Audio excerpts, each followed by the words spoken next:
The knock came at midnight, weak as a dying man's last confession, and Opal Langston nearly didn't hear it over the howling wind that had been throwing itself against her homestead walls since sundown.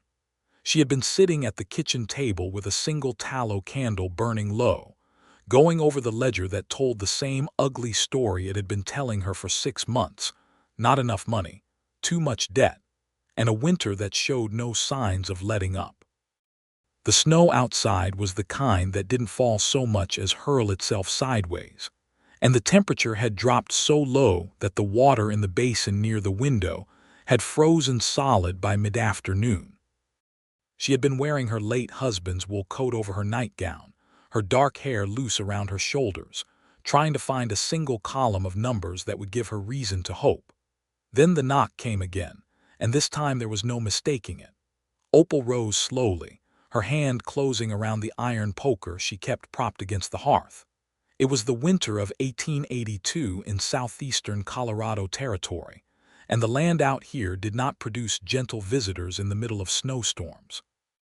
She moved to the door with the quiet, deliberate steps of a woman who had learned early that the frontier did not reward hesitation, but it did not reward foolishness either. "Who's there?" She called through the thick pine door. Nothing at first. Then a sound that was barely a voice at all, more like a piece of cloth caught in wind, fraying apart. "Please," it said, just that one word, please. Opal Langston had buried her husband Raymond 14 months ago, and before that she had buried a daughter who never drew her first breath, and she knew the sound of a person at the very end of their rope. She had made that sound herself, alone in the dark of this same house, and she recognized it instantly. She pulled the latch. The man who stood in her doorway was so covered in snow that for a moment she thought he was some kind of frost-crusted apparition. He was tall, or had been once, but he was bent forward at the shoulders in a way that suggested he had not eaten in several days. His coat was a canvas duster that had seen better years, torn at the left elbow and patched poorly at the collar. His boots were cracked along the soles, and his hat, a battered, shapeless thing, had accumulated so much snow along its brim that it drooped over one eye. His face, what she could see of it beneath the beard that had grown in dark and thick, was pale as milk and pinched with cold. He looked at her with eyes the color of weathered wood, brown and quiet and exhausted, and he said nothing else. He simply stood there, swaying slightly, as though the wind behind him was the only thing that had kept him moving this far, and now that he had arrived somewhere he was not entirely sure what to do next.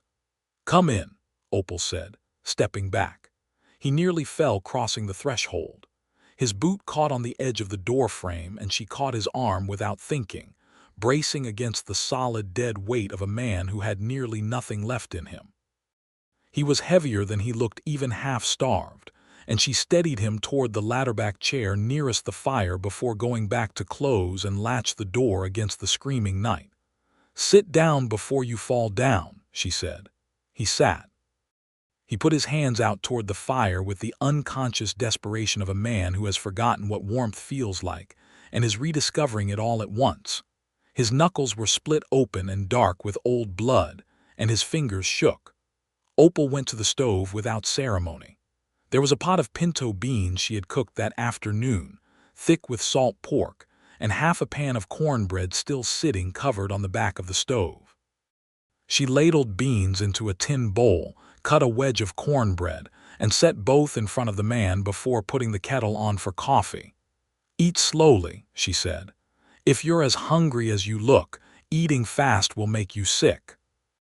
He looked up at her from beneath those snow-damp brows. "Thank you, ma'am," he said. His voice was rough and low, like gravel shifted by a slow current. "What's your name?" she asked. "Chester," he said. "Chester Collier. Opal Langston." She sat down across the table from him and watched him take his first spoonful of beans with the careful, deliberate pace of a man exercising enormous self-control. "Where did you come from tonight, Chester Collier?" "Trinidad," he said between spoonfuls. "Started out 4 days ago." Opal knew how far Trinidad was.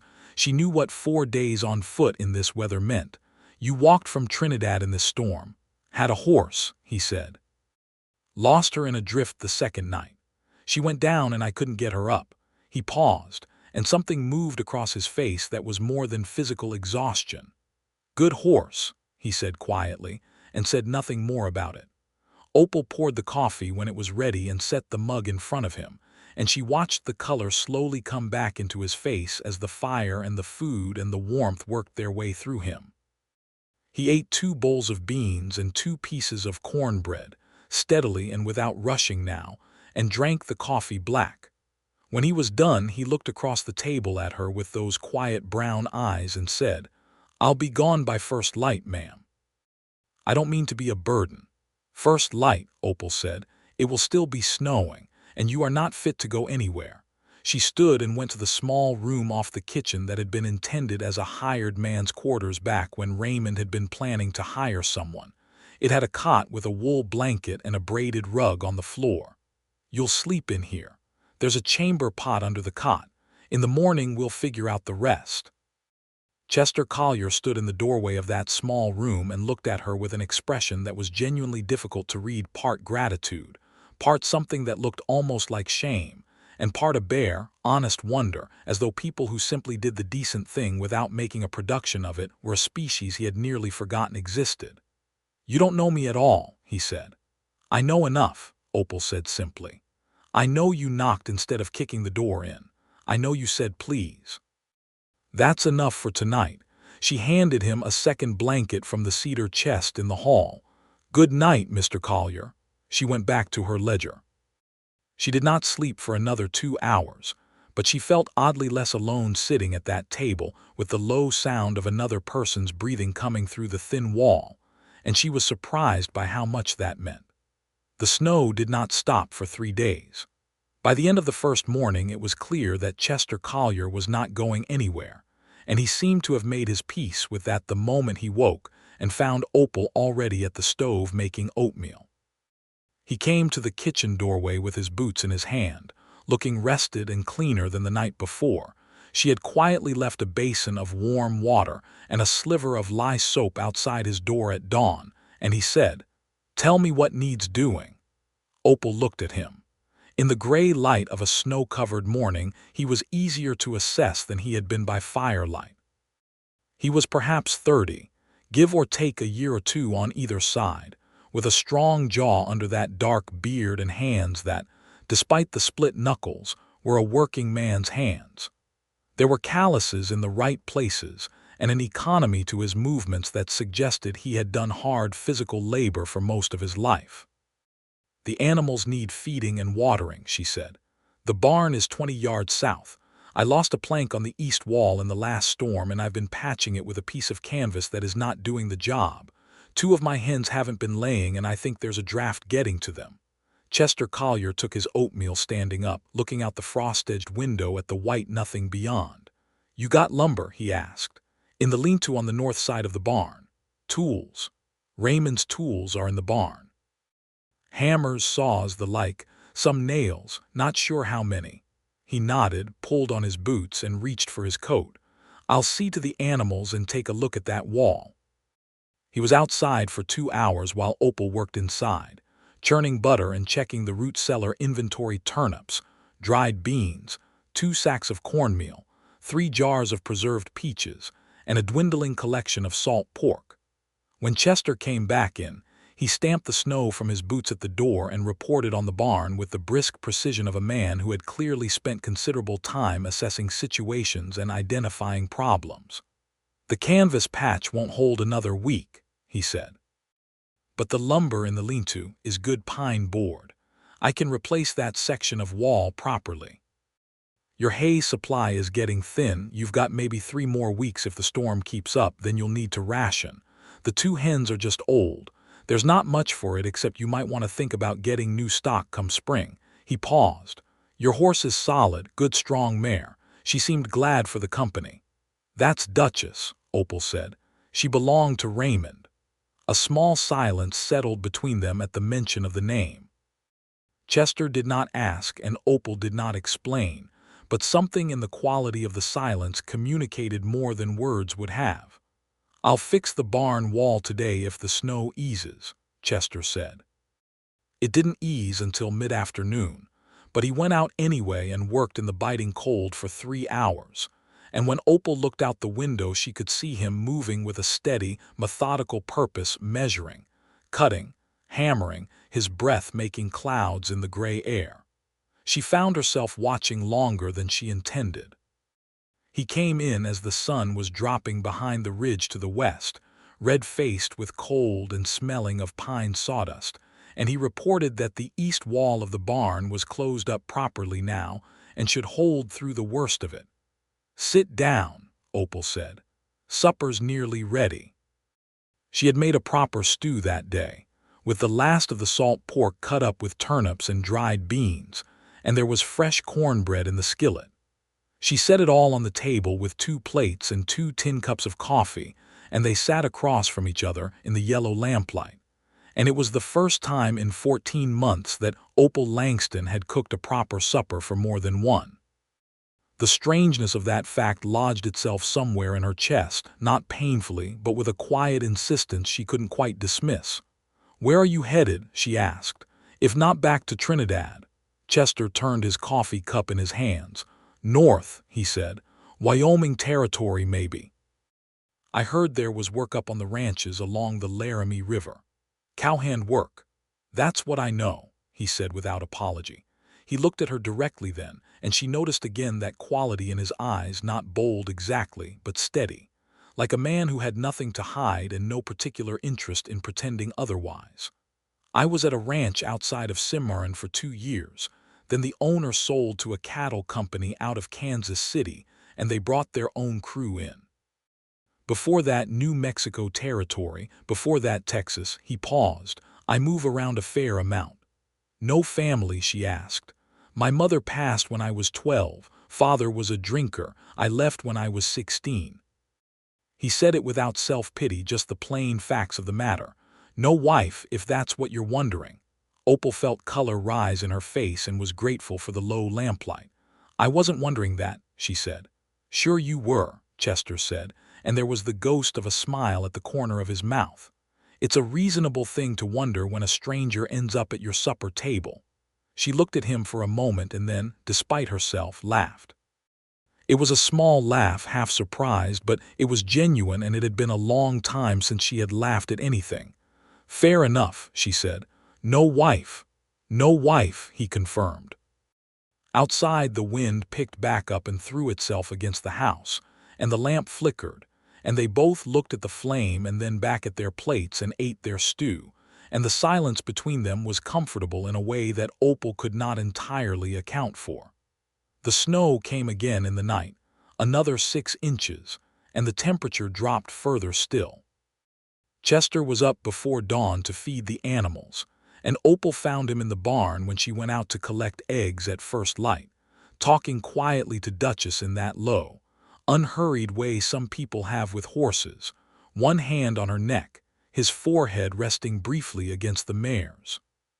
He didn't hear Opal come in, and she stood for a moment watching him, this stranger in her barn who moved through early morning chores as though he had always been here, as though the tasks were natural to him, and something in the image of him in the pale light among the smell of hay and cold would settled into her chest like a stone into still water, quiet and permanent.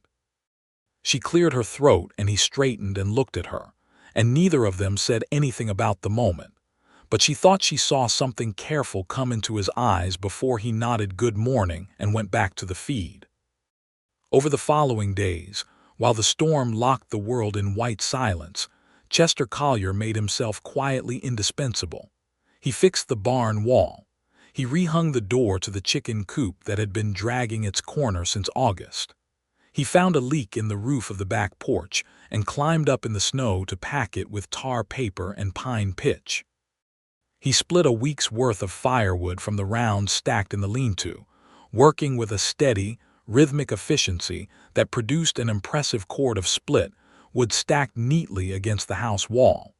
He was not a man who talked simply to fill silence. He spoke when he had something to say, answered questions directly, and actually listened, without the distracted half-attention of someone waiting for their turn to speak when Opal talked. She noticed this. She was not used to it. Raymond had been a good man, and she had loved him in the way that people who build something together love each other with loyalty and shared purpose and the deep familiarity of years. But Raymond had been a talker, filling every room with his plans and his opinions and his stories, and Opal had spent most of her marriage being a good audience. Chester's quiet was different. It was not the silence of indifference, but the silence of a man who understood that presence did not require performance. On the fourth day, the storm finally broke. The sky cleared overnight to a hard, brilliant blue, and the world outside was new and white and blinding. Opal stood at the kitchen window with her coffee and looked out at the transformed landscape, and Chester came and stood beside her, close enough that she was aware of the warmth of him in the cold room, and they both looked out at the drifted snow and the clear sky and the distant line of the mountains purple against the dawn. "Going to be a good day to check the fences," Chester said. "I haven't been able to check them in 2 weeks," Opal admitted. "Raymond always did the fence line himself. I've been meaning to learn it properly." "Come with me," Chester said.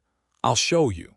They went out together on snowshoes that had hung unused on the barn wall for the past year. Raymond had bought them the winter before he got sick, intending to teach Opal to use them and never getting the chance. Chester strapped them on without fuss and helped Opal with hers, his hands steady and practical at the leather bindings, and they set off across the white fields in the cold, clear air. The Langston homestead was 160 acres of land Opal had proved up under the Homestead Act 6 years ago with Raymond, land that sat in a broad valley between 2 ridges, with a creek running along the northern edge that fed the well. In summer it was beautiful in the plain, spare way of high country grassland wide, and open under a sky that went on forever. In winter it was stripped to its bones, and you could see every fence post and every gate and every place where the land had given way or held firm. The fence line told a story that morning that was not a happy one. 3 sections were down along the south pasture where a heavy snow load had toppled posts that had been weakening since fall, and 2 gate latches were frozen solid. Chester walked the whole line with Opal, stopping at each break, examining post and wire, making mental notes that she could see him storing away behind those quiet eyes. "How many cattle do you have?" he asked as they stood at the second break. "8," she said. "I had 12 when Raymond was alive. I sold 4 last fall to settle the doctor's bill." She paused and looked out over the white field. Raymond was sick for 6 months before he passed. The doctor from Pueblo came out 4 times. Chester looked at her, not with pity. She had seen enough of that in the past 14 months to last a lifetime, but with a simple, steady acknowledgement. He did not say he was sorry. He did not say Raymond was in a better place, or that time healed all wounds, or any of the other things people said that were true in a general sense and useless in a specific one. He simply nodded and looked back at the fence post and said, "I can fix all 3 of these breaks if you've got enough wire." "There's a roll in the barn," she said. "I think Raymond got it last spring." "I'll get started tomorrow," Chester said. "Today we should make sure those cattle haven't drifted too far south." They found the cattle in a hollow by the creek, pressed together for warmth, all 8 of them intact. Chester walked among them with the easy familiarity of a man who had spent considerable time in the company of cattle, checking ears and eyes and hooves, and reported that they all seemed sound. Walking back to the house in the late afternoon light, their breath making clouds in the cold air and the snowshoes making a soft, rhythmic compression against the crust, Opal found herself talking.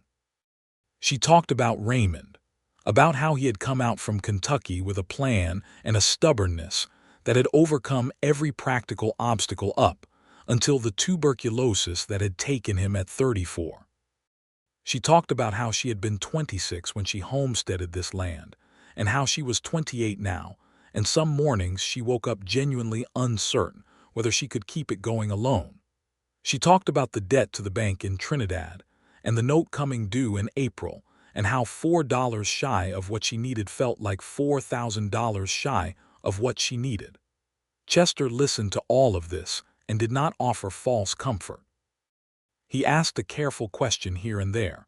What were her cattle worth? What did she get for eggs and butter in town? Was the creek reliable for irrigation in summer? And Opal found herself answering them with the directness she might have used with a business partner, without the self-consciousness she usually felt when discussing money with anyone. "You could plant more in the east field come spring," Chester said. "The soil's better than you think on that side. If you can get a wheat crop in early, you could have something worth selling by late summer."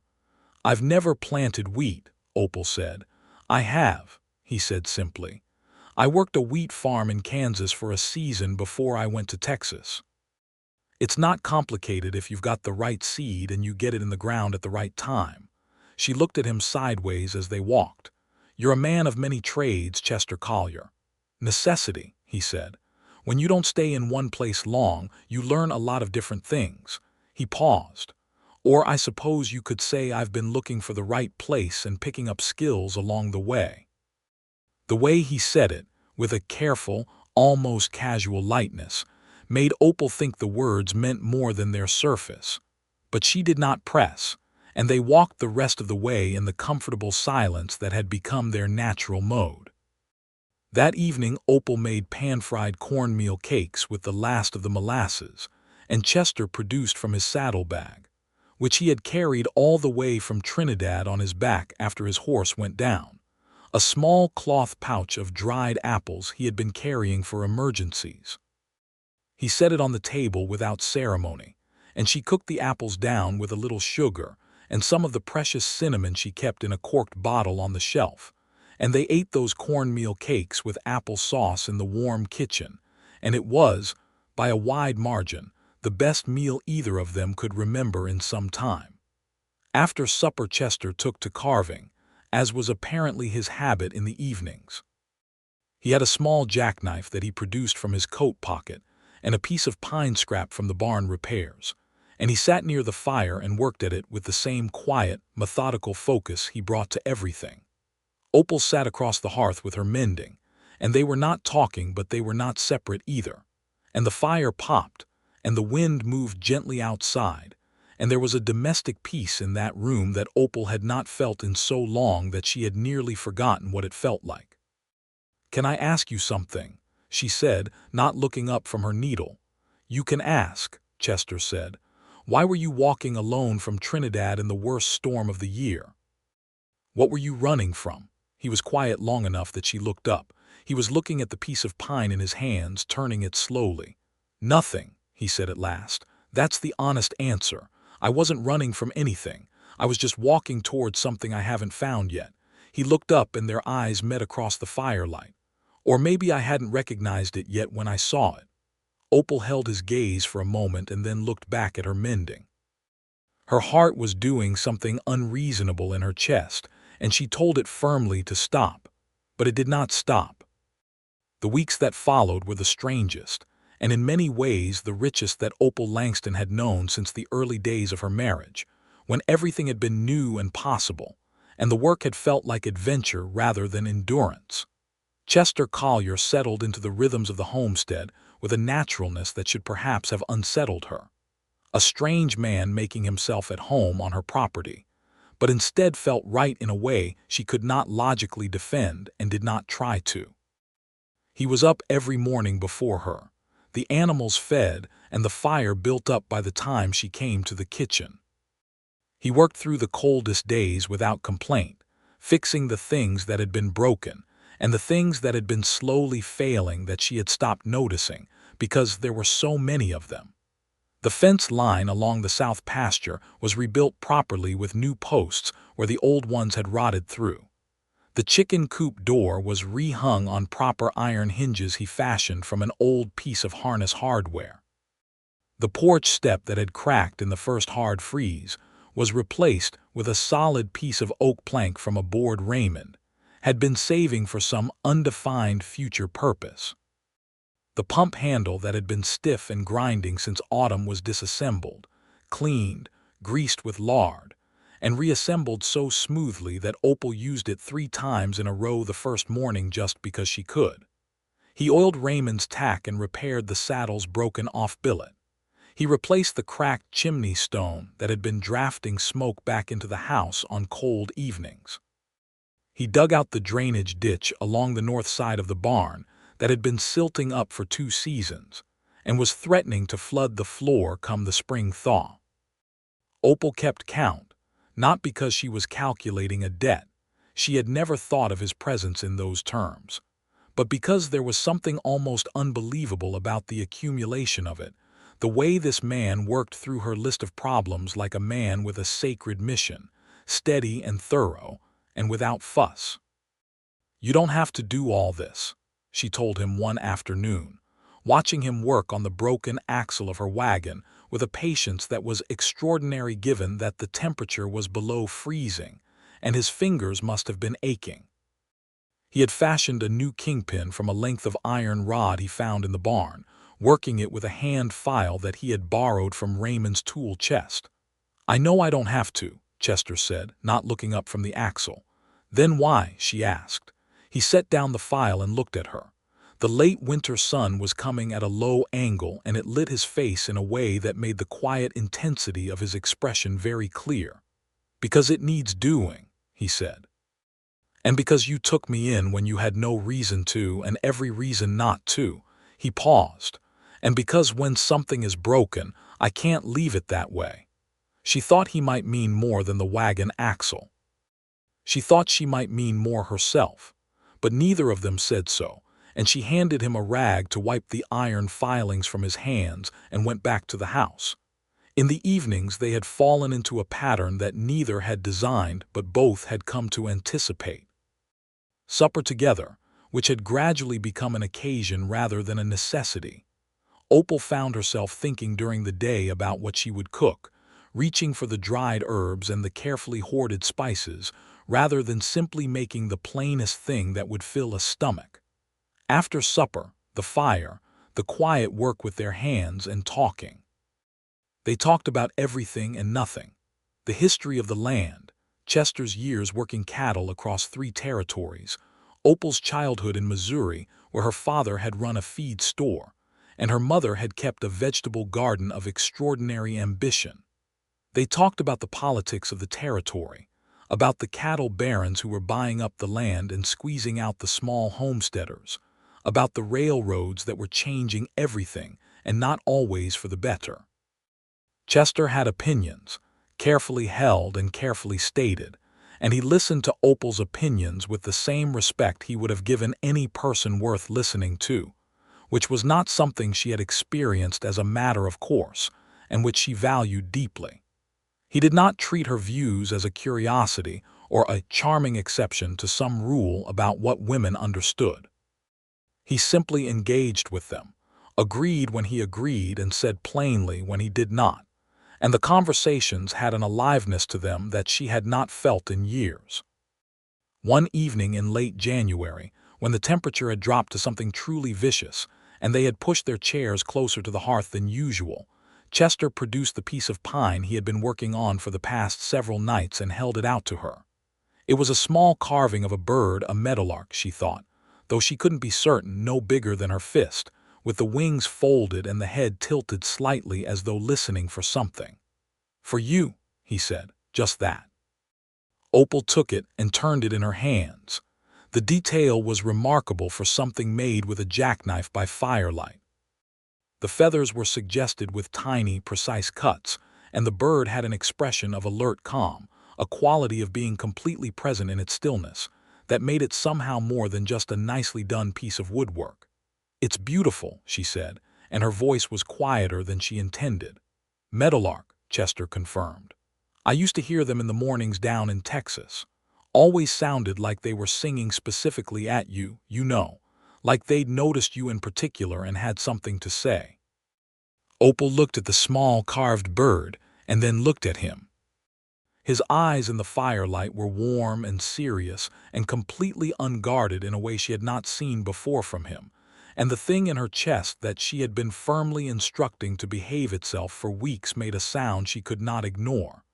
"Chester," she said. "Opal," he said. And they both stopped and looked at the fire, and the moment expanded and held and then very gently released, and neither of them said the thing that was right there in the room with them.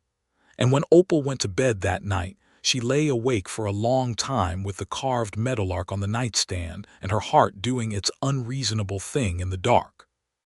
The last week of January brought a brief thaw, 3 days of relative warmth that turned the snow to mud and brought the first tentative sounds of the creek running beneath its ice. Chester took advantage of the thaw to work on the wagon axle properly, and also to repair the corral fence on the west side where 3 rails had come down in the heavy snow. He worked from first light to near dark those 3 days, and when the cold came back, it came back hard. But the homestead stood differently against it, now tighter, more prepared, more itself. On the first hard night of the new cold snap, Opal woke at 2 in the morning to a sound she identified after a moment as the milk cow making a distressed sound from the barn. She pulled on her coat and boots over her nightgown and went out with a lantern, and when she got to the barn, she found Chester already there, having woken to the same sound and come ahead of her. The cow was fine, something had spooked her, a coyote prowling the perimeter most likely. But the fact that they had both woken to the same sound at the same moment, and responded in the same way, stood in the barn between them like a declaration neither was ready to make formally. Chester held the lantern and Opal settled the cow, and the barn was warm with animal heat and smelled of hay and the pine of the recently repaired wall, and they stood in that warm pocket of light with the cold dark and the coyote and the whole wide winter outside, and Chester said, very quietly, "I don't want to go to Wyoming." Opal went still with her hand on the cow's flank. "I've been thinking about it for some time," he said. "I keep telling myself I'm going to get back on the road come spring and head north like I planned. And then I fix something else, and I think about what it will look like in summer with the wheat coming up in the east field. And I can't," he stopped. "I can't picture not being here for that." Opal turned and looked at him. The lantern light made his face very clear and very honest. "Chester," she said carefully, "I need you to understand that I am not a woman who makes decisions from loneliness. I have been lonely. It has not made me reckless." "I know that," he said immediately, and she could hear in his voice that he did know it, that he had thought about this carefully and was not speaking from impulse. "I'm not asking you for anything tonight. I'm telling you how it stands with me because I think you deserve to know and because I can't keep not saying it." He looked at her steadily. "I think this place is the right place. I think you are someone I could spend the rest of my life trying to be worthy of." The silence that followed that statement was very full. Outside, a wind moved through the bare cottonwoods along the creek with a sound like distant rushing water, and the cow settled under Opal's hand. "You have some time yet before spring," Opal said at last. "And so do I." She picked up the lantern and looked at him in its light. "Let's see what happens." His face did something then that it had not done in all the weeks she had known him. It opened, completely and without reservation, and what was underneath was something young and hopeful and unguarded, and it made him look for a moment like the boy he had been at 16, leaving a difficult home, with nothing but his hands and his willingness to work. "Yes, ma'am," he said, and smiled. And it was a smile of such genuine, uncomplicated warmth that Opal took it with her back to the house and held it in her thoughts until morning. February came in with less fury than January and more ambiguity, days of deceptive warmth followed by nights that dropped back below freezing, the season beginning its slow negotiation toward spring without yet committing to it. The snow was still deep in the hollows and along the north-facing slopes, but the south-facing hillsides had patches of brown, where the grass was beginning to think about the possibility of returning. Chester had begun preparing the east field. He spent 3 days working the frozen soil where he could, clearing rocks and old stubble from the summer crop Raymond had put in 2 seasons ago that had not been tended since. Opal watched him work from the window sometimes and went out to work alongside him when she could get away from the house tasks, and they worked in the easy companionship of 2 people who have discovered that they are well matched in their rhythms and their work ethic. neither one needing to supervise the other, both simply attending to what needed attending. He had written a letter to a seed supplier in Trinidad. Opal had the writing paper and the envelope, and Chester, to her slight surprise, wrote in a clear and careful hand that suggested more education than his drifting life might have implied. He noticed her noticing and said, without embarrassment, that there had been a schoolteacher in the town in Texas where he had grown up who had taken an interest in him before things went wrong with his father, and that he had learned to read and write and figure with a genuine enthusiasm that the circumstances of his later life had never quite extinguished. "I like books," he said, as though confessing something slightly surprising about himself. "I've been carrying the same 3 for 5 years. They're in my saddlebag. They're probably the reason my bag was so heavy." Opal had a small shelf of books in the sitting room, not many, 7 or 8, and she told him to help himself. She came home from the root cellar one afternoon to find him sitting in the chair by the window reading a worn copy of David Copperfield she had carried from Missouri, so absorbed that he didn't hear her come in, and the sight of him there in the afternoon light, settled and present and reading her book, produced in Opal a feeling so specific and so tender that it was several seconds before she could bring herself to break the silence. "That was Raymond's favorite," she said. Chester looked up. "I'll put it back," he said immediately. "Don't," she said. "It would be glad to be read." He looked at her for a moment with that open, careful warmth. "Thank you, Opal," he said. And the way he said her name, not ma'am, not Mrs. Langston, but Opal, simply and directly, and with a quality in his voice that was somewhere between respect and something warmer, put color in her face that had nothing to do with the temperature. There was a town, Boswell's Crossing, about 8 miles northeast along the Ridge Road, a small collection of buildings that served the scattered homesteads of the valley, a general store, a post office that was also a barbershop, a blacksmith's, a saloon that doubled as a hotel, and a small church that held services every second and fourth Sunday when the circuit preacher made his rounds. Opal went in every 3 weeks or so for supplies and mail, hitching Duchess to the wagon and making the cold, slow drive along roads that were still packed with snow. In mid-February, she went to town for the first time since Chester had arrived, and she took him with her. It was the natural thing to do. She needed help loading the supplies, but she was also aware that it was a public act of a kind, bringing a man into town on her wagon, and she knew that the people of Boswell's Crossing would notice and form opinions and say things among themselves. They said things to her face, too, because this was the kind of place where directness was valued, for good and ill. Mrs. Agnes Pruitt, who ran the general store with her husband Theodore and had an opinion about everything within a 15-mile radius, looked Chester over with the frank assessment of a livestock judge at a county fair and said to Opal, while Chester was carrying a sack of cornmeal to the wagon, "That the drifter who knocked up at your place in the storm." "Chester Collier," Opal said. "He's been helping with the repairs." "Ma'am," said Mrs. Pruitt, with a world of meaning in the sound. "He's been sleeping in the hired man's room," Opal said, because it was true and because she knew what Mrs. Pruitt was maiming at. "I didn't say a word," Mrs. Pruitt said. "You didn't have to," Opal said pleasantly, and put her order on the counter. What she had not expected was the town's reaction to Chester himself. He was good with people in the unhurried, unassuming way of a man who had passed through enough different places to have developed a genuine curiosity about whoever was in front of him, without the need to impress or perform. He talked with Theodore Pruitt about the spring planting with the easy knowledge of a man who had grown things in several territories. He helped an old rancher named Harley Dunn get a sack of feed into his buckboard when the old man's back was giving him trouble, without being asked, and without making a production of it.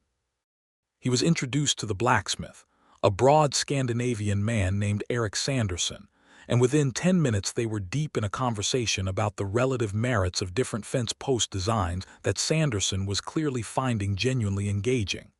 On the way home, with the wagon loaded and Duchess picking her way along the ridge road in the gray afternoon light, Chester said, "Nice town." "It's small," Opal said. "Small is fine," Chester said.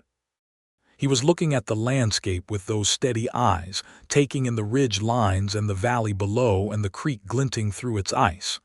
"It's honest country." Opal looked at him. "You're thinking about staying," she said. "Not a question." "I have been thinking about it for a while," he said. "I told you that." "I know, but thinking about staying and actually staying are different things." She kept her eyes on the road. "I'm not a prize, Chester. I'm a woman with a debt note due in April and a homestead that needs more work than one person can do and a grief in me that isn't finished yet. I want you to know exactly what you would be staying for." Chester was quiet for a moment. Then he said, "I know what I would be staying for." He turned and looked at her directly, openly, with nothing held back. "I would be staying for exactly this. For this road and this country and this woman beside me on this wagon who tells me the exact truth of things and expects the same in return." He paused. "And for the meadowlarks in the east field come summer." Opal gripped the reins and did not trust herself to speak immediately. The wagon moved through the last blue light of the afternoon, Duchess's breath making clouds in the cold air, and the ridge above them caught the last of the sun and held it for a moment like something precious before letting it go. "The debt note is $420, she said at last, "due April 15th. "I've got 60 saved," Chester said, "in the lining of my saddlebag." He said it the same way he said everything, without drama. "And if we get a good calf crop and sell 2 steers in March, we might get close to another 150. Opal looked at him. "That's not enough." "I know," he said, "but it's a start, and I am very good at figuring out the next step once I know where I stand." He paused. "I also think Sanderson back there might have some blacksmith work he'd pay for if I asked. I know how to shoe a horse and I've worked a forge before." Nothing fancy, but useful. She had not known that about him. She was, she realized, still learning the inventory of Chester Collier, and the inventory kept proving larger and more varied than she expected. "You've worked a forge," she repeated. 6 months in Abilene," he said, "before the cowhanding in Texas." She shook her head slowly, not in disbelief but in something close to wonder. "What haven't you done?" Chester thought about it seriously. "I've never played piano," he said, "and I don't know the first thing about making cheese. Everything else I've probably given a go at some point."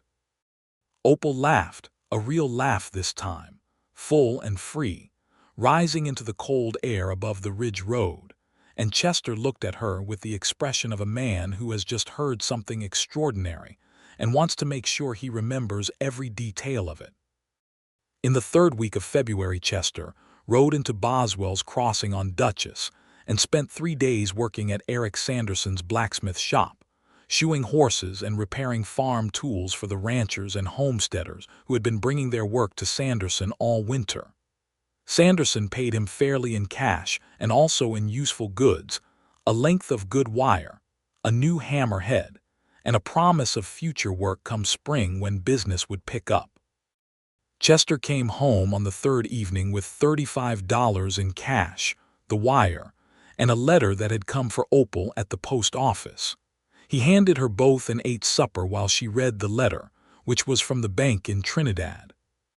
The letter informed her that the bank was prepared to consider a restructuring of the note if a partial payment of not less than $200 could be made by April 15th, with the remainder to be spread over 2 additional growing seasons at 6% interest.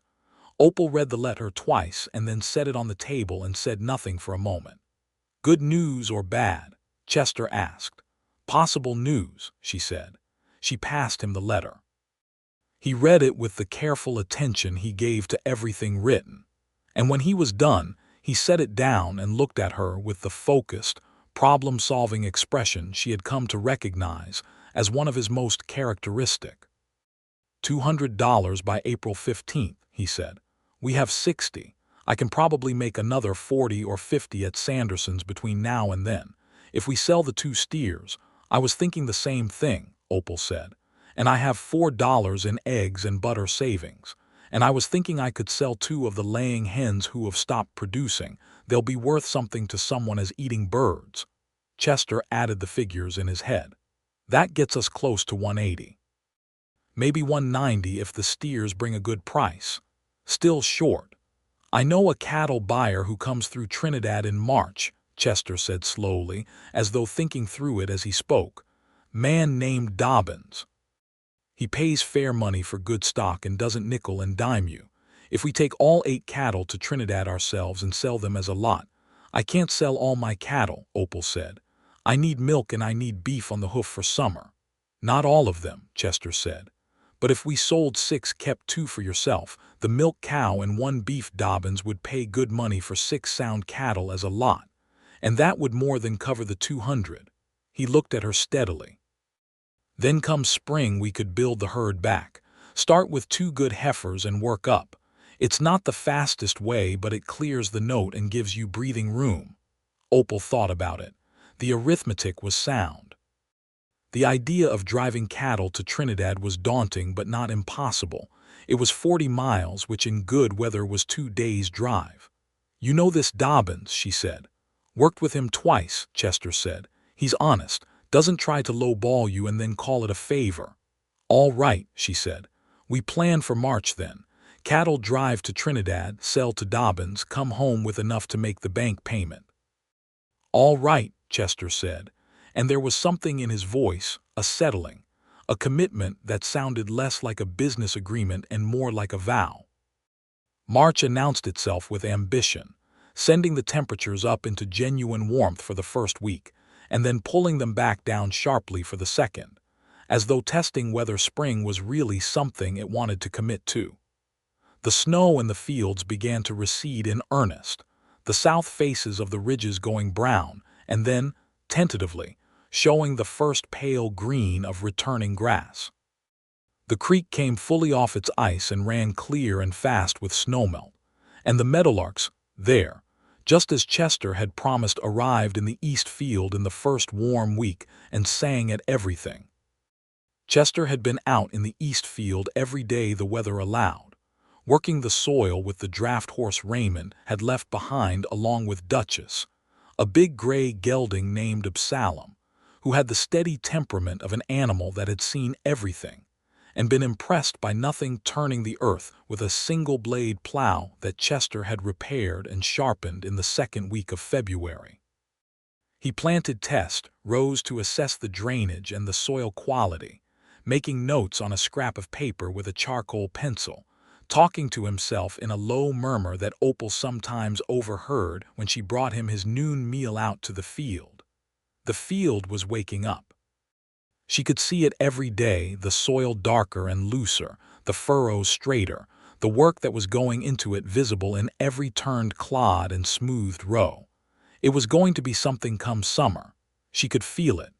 In the second week of March they drove the cattle to Trinidad. It was a 2-day affair, Chester riding Duchess and Opal driving the wagon with their supplies, the 6 steers moving with the tolerant indifference of cattle who have been handled well and have no particular objection to being walked from one place to another. Chester drove them from horseback with a skill that was a pleasure to watch. Economical movements, no shouting, a light touch that kept the animals moving forward without alarming them. Opal watched him work and thought about the life he had lived, all those years of this precise skill in service of other men's cattle on other people's land, and felt a slow, quiet anger on his behalf at the waste of it. They camped the first night on the open plain south of the ridge. The cattle settled in a hollow and Chester making a small fire while Opal unpacked the food she had prepared: cold biscuits, hard-cooked eggs, dried apple, and a jar of preserved peaches that she had been saving since October. They ate sitting across the fire from each other in the cold, clear night, with the stars overhead and the cattle making their soft sounds in the hollow and the fire between them. And it was one of those moments that arranges itself around you with a completeness that you recognize even as it is happening as something you will carry for the rest of your life. "Tell me something I don't know about you," Chester said. Opal thought. "I can read Latin," she said. "My father taught me. He'd learned it from a priest in Missouri and he thought everyone should know it. I'm very rusty, but I can still read it. Chester looked at her across the fire with an expression of genuine delight. You are a constant surprise, Opal Langston, he said. And you, she said, tell me something I don't know about you. He thought for a moment with the firelight playing across his face. I've always wanted a piece of land of my own, he said at last. Not just to work on, but to own. Something with my name on a deed. He looked at the fire. I've worked on probably a dozen different properties in the last 15 years, and every time I leave I think, well, that's someone else's name on the deed and someone else's legacy, and what will I leave? What will I point to and say this is what I built? He paused. I've never said that out loud to anyone before. The fire crackled between them. Above them the stars were very bright and very still. This is fine land, Opal said carefully. 160 acres with my name on the deed. Chester looked at her. It is fine land, he said, just as carefully. I've been thinking, Opal said, that 160 acres is too much for one person and not quite enough for two. And that what this place needs is exactly what you have to offer. She looked at him directly across the fire. And that what I need is exactly the same thing. Opal, Chester said, with a gravity in his voice that was different from everything before it. I am not a woman who says things she doesn't mean, she said. I mean every word. Chester was quiet for a long moment. The fire settled lower between them and he reached for a piece of wood and laid it on without looking away from her. Then I will ask you properly, he said. When we get back from Trinidad, I'll ask you properly. All right, she said. All right, he said. They were quiet after that, but the silence was the most eloquent thing either of them had said all evening. They reached Trinidad the next afternoon and Chester found Dobbins at the stockyard on the south end of town.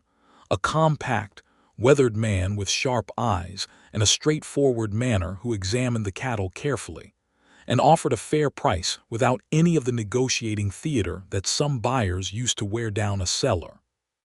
Chester counteroffered once, not aggressively, and Dobbins met him in the middle with a handshake, and the transaction was done.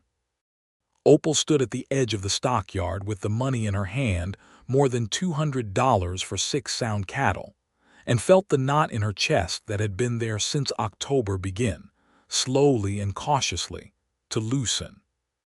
They went to the bank on the main street of Trinidad, a solid brick building that smelled of paper and ink and the particular closed-in warmth of heated rooms, and Opal paid $215 toward the note with the careful formality of a woman who understood the significance of what she was doing.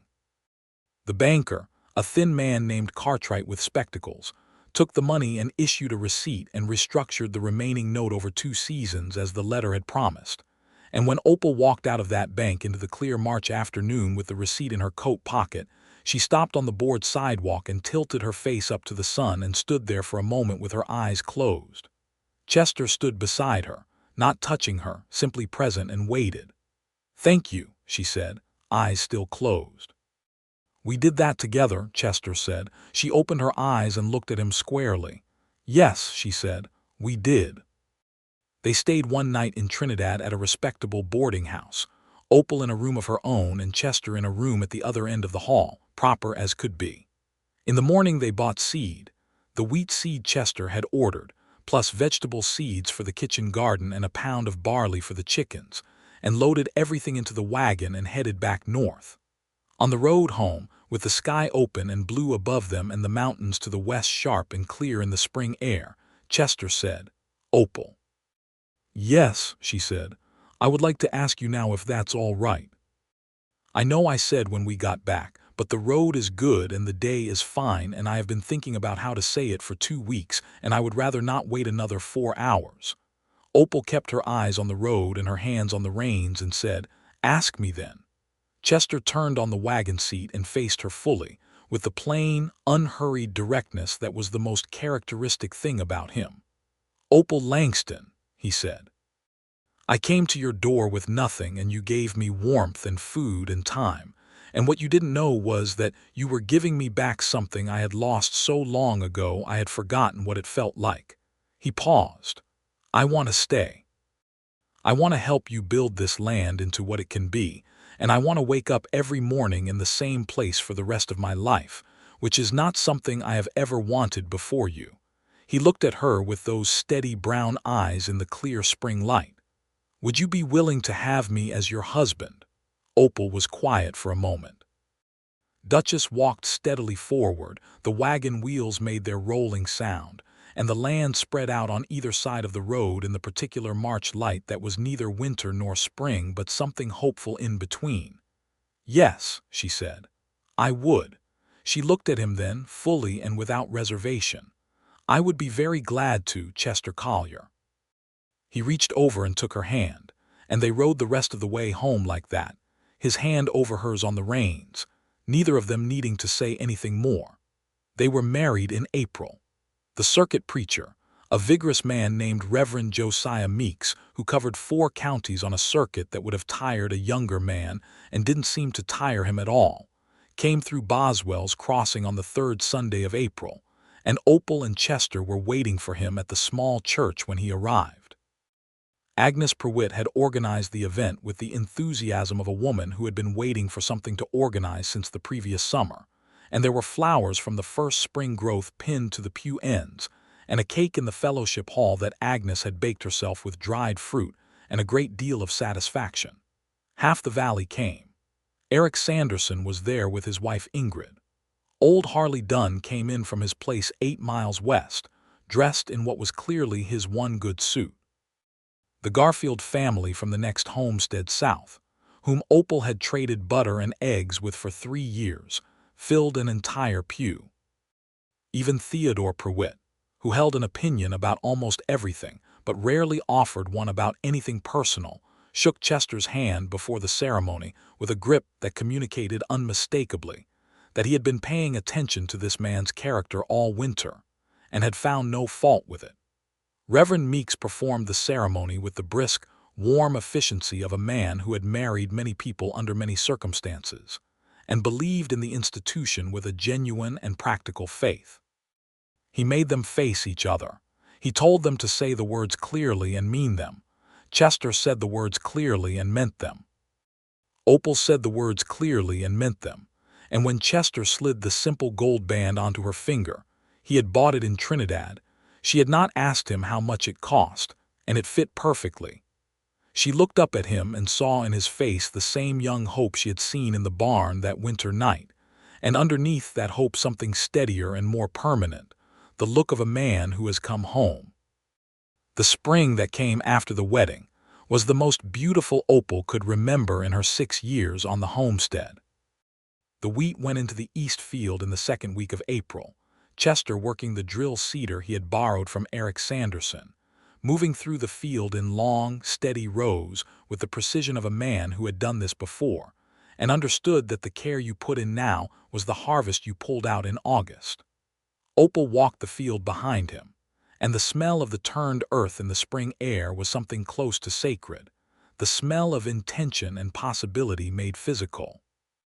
The kitchen garden came in on the south side of the house: tomatoes, squash, beans, onions, and 3 long rows of potatoes that would be the backbone of the winter stores. Opal was an experienced kitchen gardener, and she expanded the plot this year, adding a new section on the east side of the house for herbs that she had wanted for years and never gotten around to planting. Chester built her a proper cold frame from scrap lumber to start the seedlings, and it worked beautifully, the little plants coming up in their sheltered glass-topped box while the April nights still dropped below freezing. The cattle they had sold in March were replaced in May. Chester rode down to a ranch near Trinidad where a man named Vasquez, a Mexican rancher who had held his land through more difficulties than most, and ran it with the calm authority of someone who simply refused to fail, had a small herd of mixed cattle he was willing to part with at a fair price. Chester came back with 4 young heifers and a bull calf that he judged to have exceptional potential, and Opal met him at the gate and looked at the animals with the eye of someone who had learned a great deal about cattle in the past 6 months, and she agreed about the bull calf. "Good eye," Chester said. "I had a good teacher," she said. In the long evenings of May and June, With the work of planting done and the summer heat building slowly in the valley, they fell into a new rhythm. Chester had begun building. Not repairing, not fixing what was broken, but building what had never been a proper addition to the east side of the house. 2 rooms framed in good lumber that he had traded for with Sanderson and hauled up from Trinidad himself. 1 room that would serve as a study and storage, and one that, this was said between them without a great deal of explicit discussion, would eventually be needed for other purposes.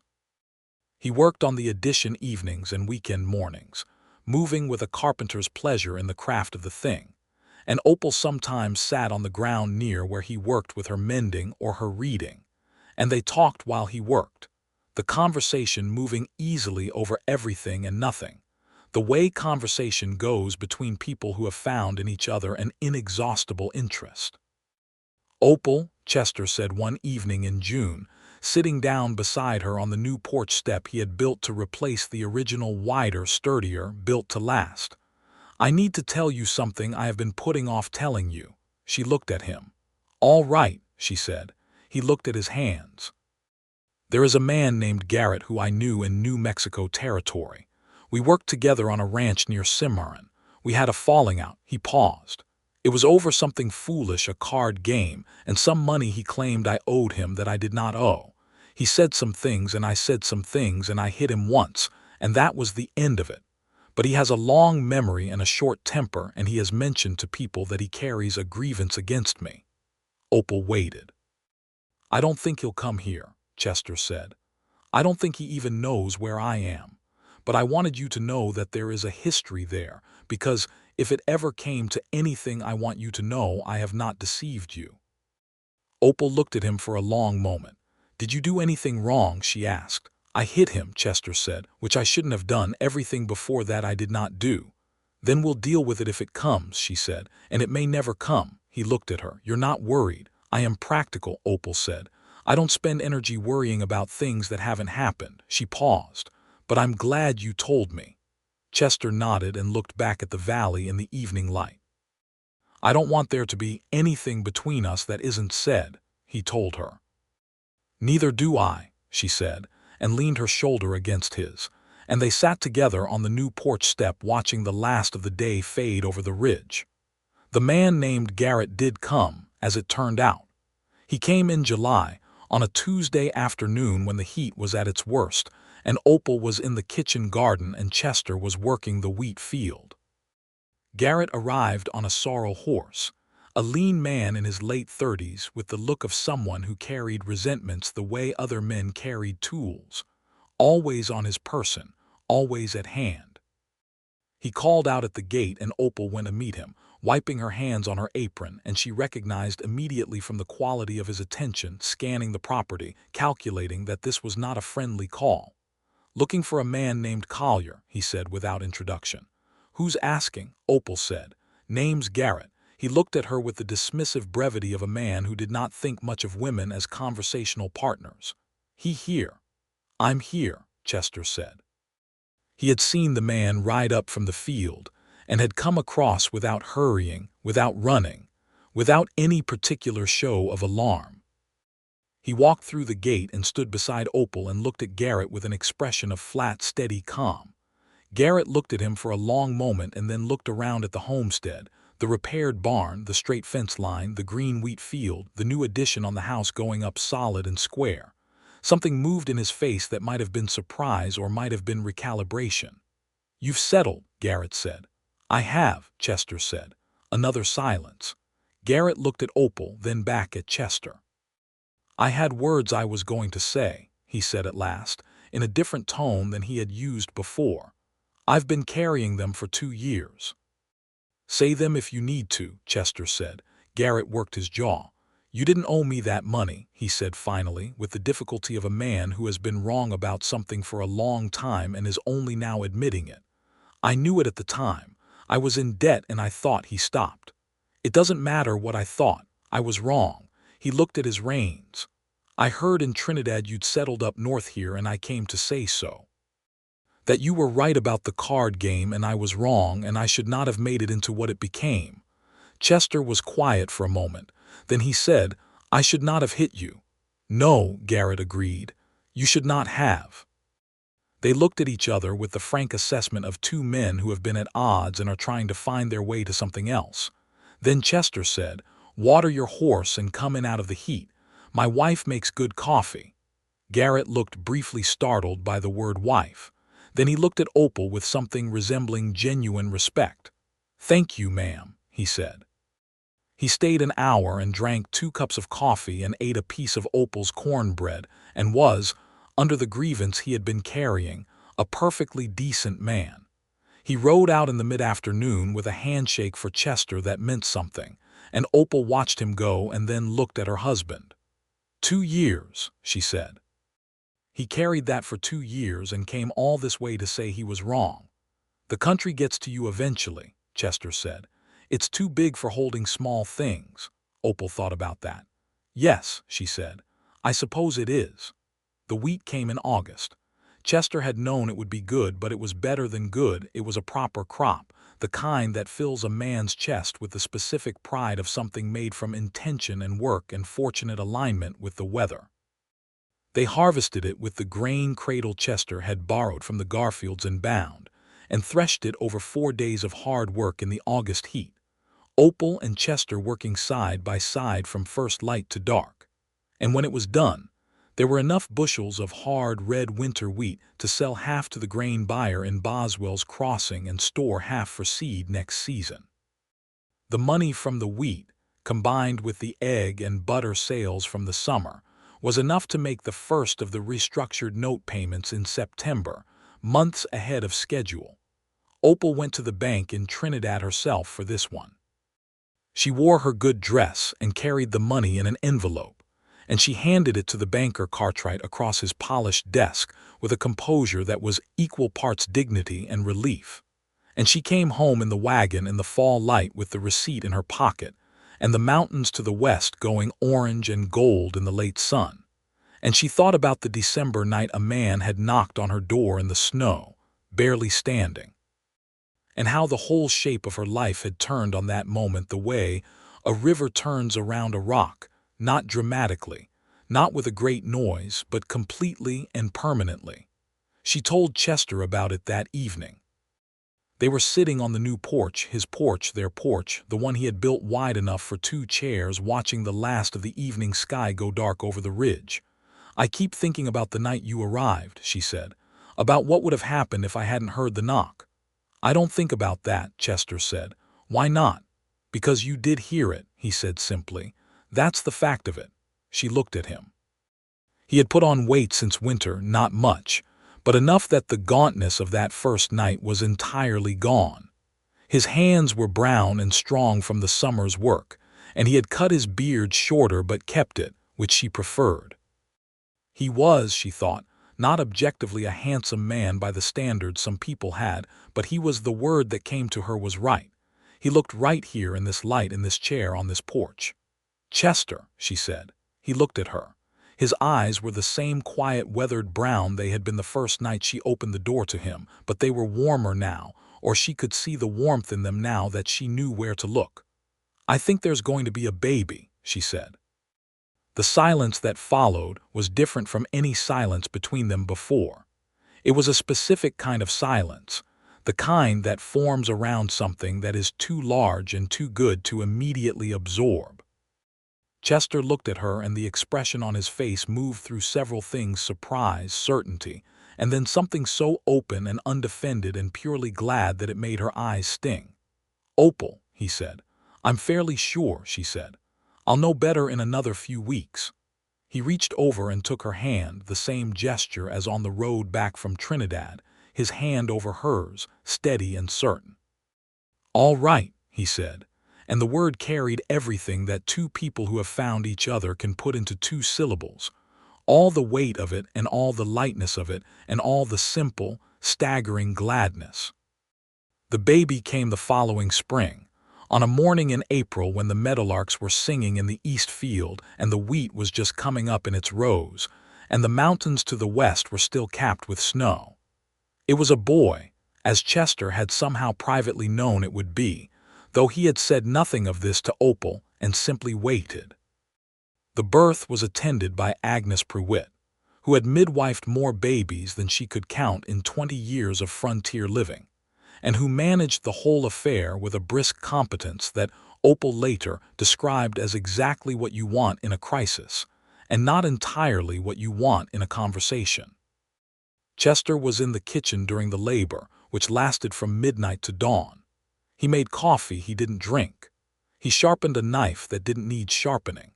He sat at the table where a year and a half ago he had eaten beans and cornbread by a stranger's fire, and thought about what a long, strange road it was from that night to this one, and how every mile of it had been necessary, and how he would not change any of it. When Agnes Prewitt came to the kitchen door and said, "You have a fine boy, Mr. Collier," he stood so quickly he knocked over the coffee cup, and she laughed at him with genuine warmth. The boy was named Raymond Chester Collier. Raymond for the man who had built this land and loved this woman, and whose legacy was present in every board and beam and fence post of the homestead, and Chester for the man who had kept it all going and made it something more than it had been. Opal had suggested it, and Chester had accepted without any of the self-effacement he might once have shown, because he had learned by then that accepting love gracefully was as important as offering it. Raymond Chester Collier had his father's quiet temperament and his mother's dark eyes, and from his very first weeks showed every sign of being exactly the kind of person who pays close attention to the world and has strong opinions about it. He ate with enthusiasm and slept when he was ready, and had no patience for being left alone in his cradle when there were more interesting things happening in the rest of the house, which in the Collier homestead was most of the time. In the summer after Raymond was born, Chester finished the addition to the house. The study and storage room on the south side was complete, lined with shelves that held Raymond's growing collection of seed catalogs, and Chester's 3 much-read books, and the 7 books from Opal's Missouri shelf, and a good deal of other useful and beloved things. The room on the north side, the one that had been understood between them from the beginning, became the nursery, and Chester spent the evenings of that summer making furniture for it. A crib with carved side rails, a changing table with a smooth, sanded surface, a low rocking chair for Opal that she would later say was the most comfortable piece of furniture she had ever sat in. The Meadowlarks that year were exceptional. They came back in larger numbers than the previous spring, and took up residence in the East Field in a way that suggested they had found the address and intended to keep it. Opal would sometimes stand at the kitchen window in the early morning with baby Raymond on her hip and listen to them, and she always thought of Chester's words from the cattle drive camp, like they'd noticed you in particular and had something to say, and she thought that was exactly right. That was exactly how they sounded. The homestead prospered. This is not a word that should be taken to mean easy or effortless. It never was, not a day of it, but it means what it means. The thing grew. The wheat crop in the second year was larger than the first. The cattle herd grew to 12 head by the following winter, well managed and healthy. The kitchen garden was twice the size it had been in Opal's first years, and produced enough to store through the winter with some to spare for trade. Chester continued to do work at Sanderson's blacksmith shop in Boswell's Crossing through the slow winter months, and the money from that helped cover the note payments and the seed costs without stress. Opal's second pregnancy was announced in the autumn of the second year of their marriage, and this time the news was met by both of them not with the careful, wondering gravity of the first time, but with a warm, comfortable joy, the kind that people feel when something good is happening again that they already know to be wonderful. She was also by this time serving on the committee of the Boswell's Crossing Women's Society, a group that had been organized initially to pool resources for the church and had expanded considerably beyond that original purpose. She brought to it the same directness and practical intelligence she brought to everything, and she had opinions clearly held and clearly stated about the treatment of the Mexican and native families in the valley who were regularly disadvantaged in their dealings with the land office and the county government, and she said so plainly in committee meetings to people who were sometimes surprised to hear it and sometimes needed to hear it. Chester supported this without reservation. He had seen enough of the frontier's injustices in his years of moving through it to have no patience for pretending they didn't exist, and he and Opal had long conversations about it in the evenings that were among the most serious and most important things they said to each other. The second child was a girl. She arrived in April again. The Colliers seemed to produce spring children, as Agnes Pruitt observed with amusement, in a birth that was faster and more confident than the first, and she came into the world with an emphatic voice and an expression of determined alertness that made her father laugh within the first 10 minutes of knowing her. She was named Alice Me Collier, Alice for Opal's mother, me for no particular reason except that it sounded right with Alice. And she proved from the start to have her mother's dark eyes and her mother's complete refusal to accept any situation as fixed simply because it had always been that way. Raymond, now 2, accepted the arrival of his sister with the equanimity of a child who has been loved securely, and therefore does not feel threatened by love being extended to others. He examined her in her crib with the serious scientific curiosity that was already his defining characteristic, offered her his carved wooden horse Chester had made it over the winter, and when she proved unable to hold it, put it back carefully, and went to find something more suitable to show her. 3 years after the knock in the snow, the homestead stood solid against the sky on the edge of the valley, white painted now. Chester had done the painting in the spring before Alice was born, working his way around the house on a ladder he had built himself with a green roof and a wide porch, and the new addition squared and tight against the original structure, the whole thing looking less like a place that had been put together in pieces and more like a place that had been designed to be exactly what it was. The fence lines were straight. The barn was sound. The corral was well built and held 12 head of cattle that stood solid and healthy in the morning light.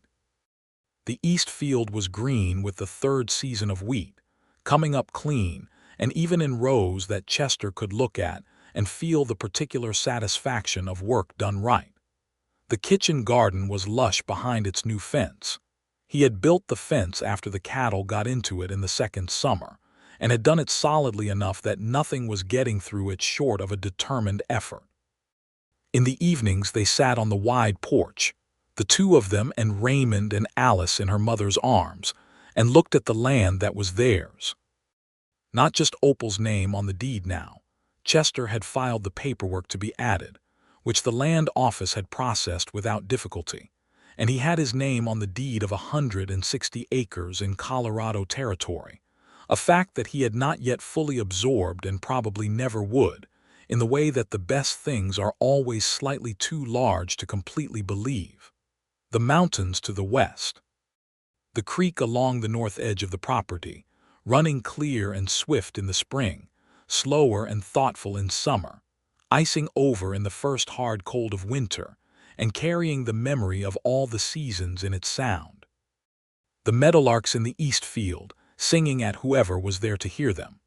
The carved meadowlark on the windowsill of the kitchen, the one Chester had made by firelight in the first winter, worn smooth now from handling and bleached a little by the years of sun in that south-facing window, still in its posture of alert, contented presence. Raymond Chester Collier grew into a boy who was worth knowing. By the time he was 4, he was following his father around the homestead with an attention to detail that was genuinely useful, handing tools and holding boards and asking questions with the steady persistence of a child who understands instinctively that questions are how you build a world you can navigate. By the time he was 5, he could name every part of the plow and explain the principle of crop rotation in terms that would have satisfied a more educated man, and he could sit a horse with a calm confidence that Duchess seemed to appreciate in a particular way. Alice was different, more mercurial, more impatient with things that weren't immediately interesting, brilliantly quick and easily bored, with her mother's capacity for directness and her own original capacity for joy that expressed itself in a physical exuberance. running everywhere, and climbing everything and laughing with a whole-body commitment that made everyone around her feel that life was considerably more entertaining than they had previously realized. Chester adored her with a completeness that surprised him, sometimes in its intensity. He had not known, before Raymond was born, that this kind of love existed, the love for a child. And it had been the most significant discovery of his adult life, and it came new and particular with Alice too, different from Raymond but equally absolute. He told Opal this one evening when the children were asleep and they were sitting by the fire, the way they had always sat by fires together, and she looked at him with an expression that was warm and quiet and full of things she didn't need to put into words because they both already knew them. "You are a better father than you had," she said. "Most days," he said honestly. "Most days is all anyone can offer," she said. He looked at her across the firelight. This woman who had opened her door in the snow, who had fed him and trusted him and given him the ground to stand on and the meaning to stand up for. And he thought for the 10,000th time that the road he had walked from Trinidad in that storm was the most important journey he had ever made and the last one he ever needed to take. The fourth spring brought a third pregnancy, which announced itself in early March with the particular combination of signs that Opal now recognized with an intimacy born of experience. She told Chester in the garden one morning matter-of-factly while they were planting onion sets, and he straightened up and looked at her with the same expression he always had at this news, that complicated, undefended gladness, and said, "Well, well," she agreed, smiling. "Raymond will be pleased," Chester said. "He has been asking for another one." "He has been asking for a brother specifically," Opal said. "He may be disappointed." "He will adapt," Chester said. "He is very adaptable." This third child was indeed a boy, arrived the following November, a winter baby this time, to break the pattern, and named James Henry Collier. Henry for Chester's middle name, which had never been used much but which he had always privately liked. James Henry arrived healthy and loud, and with a quantity of dark hair that surprised everyone and a grip on his father's finger, offered experimentally in the first hour, that Chester said afterward he could have held the house up with. The banknote was paid off entirely by the following year. This final payment made in full, the last dollar, the account settled and closed, was an event that Opal and Chester marked quietly between themselves, not with celebration exactly but with the deep, sober satisfaction of people who have done what they said they would do and have come through what they needed to come through. Chester had the receipt framed. Not elaborately. He made a simple pine frame and put plain glass in it, and it hung on the wall of the study where he could see it from his chair when he sat in the evenings. Opal thought this was exactly right. By the time James Henry was walking, the Collier homestead had a reputation in the valley that it had earned through the cumulative evidence of years. People came to Chester with questions about fence construction and crop rotation and cattle management, and he answered them with the same directness and lack of pretension he brought to everything. People came to Opal with their troubles, the way people always come to someone whose competence and honesty they trust, and she listened and advised and sometimes simply sat with them, and that was enough. Agnes Prewitt, who had watched the whole story unfold from the general store and the church fellowship hall and the midwifing visits over the years, told her husband Theodore one evening that it was the most interesting thing she had witnessed in 20 years on the frontier. A half-starved drifter knocked up out of a snowstorm and turned out to be exactly what that land needed. And that wasn't nothing. That was something considerable. Theodore, who had met Chester Collier in that first trip to town and shaken his hand on the wedding day and watched him work and listened to him talk, and played chess with him on the 3 or 4 winter evenings when Chester had ridden into town just to have different company, agreed that it was something considerable. He said Chester Collier was the kind of man who made the places he stayed better than he found them, which was rarer than it should be and worth noting. This was, in fact, exactly the truth of it. The homestead was better than it had been. The land was more productive and the buildings were sounder, and the cattle were healthier, and the fields yielded more year after year as Chester's knowledge of this specific soil in this specific valley deepened with seasons of observation and attention. And the house that had been one woman's exhausted endurance, was now a family's warm life, with children's boots at the door and a rocking chair that never stopped moving and books on every flat surface, and the smell of whatever Opal was cooking filling every room, and Chester's tools hung in their exact places in the barn, and the carved meadowlark on the kitchen windowsill, watching it all with its small, perfect, patient attention. On an evening in the last week of May, 5 years to the month after the snowstorm, Opal stood at the kitchen window with a cup of coffee and watched Chester in the east field with Raymond walking beside him. 6 years old now, and already up to his father's waist, the two of them walking the rows of wheat that were knee-high and green, and moving in the evening breeze in long, slow waves that were something close to beautiful. Chester was talking, pointing at something in the row, and Raymond was nodding with the expression of grave, concentrated attention he brought to everything his father explained. Alice was in the yard chasing the chickens with the systematic determination of a military campaign, and James Henry was in the playpen on the porch, engaged in a serious and apparently satisfying conversation with a corncob doll and a piece of fence wood. Opal looked at all of this and felt the thing that she had felt slowly growing in her since the first winter, the thing that had started as cautious warmth and had expanded with every season into something she now recognized as the whole shape of her life, the full and specific and irreplaceable rightness of where she was and who she was here with. Chester looked up from the wheat row and saw her at the window. Across the field and the yard and the evening air their eyes met, and he raised one hand in the gesture that was their private language, just a lift of the hand, not quite a wave, more like an acknowledgement, like saying, "Yes, I see you, I am always here," and she raised her coffee cup in return, and the meadowlark in the east field sang at them both, finding them in particular, having something specific to say. The mountains to the west caught the last of the sun. The creek along the north edge of the property moved through its stones with a sound like continuous patience. The wheat field rippled in the wind.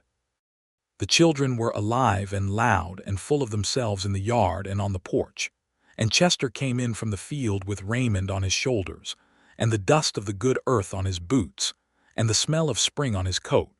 And Opal Langston Collier took the coffee off the stove and set 2 cups on the table and called the children in for supper. And the door of the white-painted homestead stood open to the warm evening, because there was nothing left outside that they needed to be wary of. And everything worth having was already inside.